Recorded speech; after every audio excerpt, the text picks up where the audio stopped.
Kolic luikkelehtii siitä kahden Hongan pelaajan. Kolic. Ja Kolic kikkailee 2 Hongan pelaajaa. Ja näin Kipinä saanut hieman pelistä kiinni. Ja Masonin tuomalla pallo etukentälle.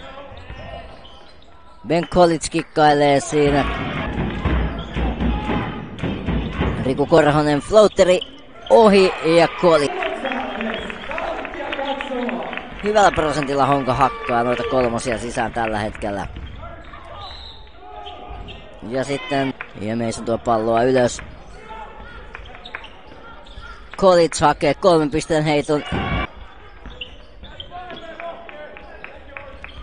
Laaksonen pysäytettiin siinä. Kolic ajaa. Ja siellä kaatuillaan. Mutta Kipinä saa pidettyä pallon itsellänsä. Kolic. Kolic kaaren takaa. Ja näin lähdetään. Pallo juuri mainitulle Kolicille.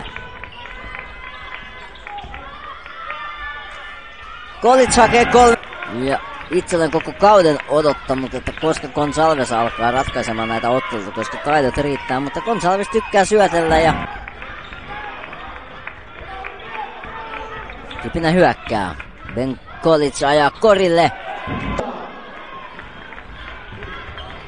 Ja niin kuin Hongan kuuluttaja huutaa tonne mikkiin, että Honka puolustaa. Puolustaako miten?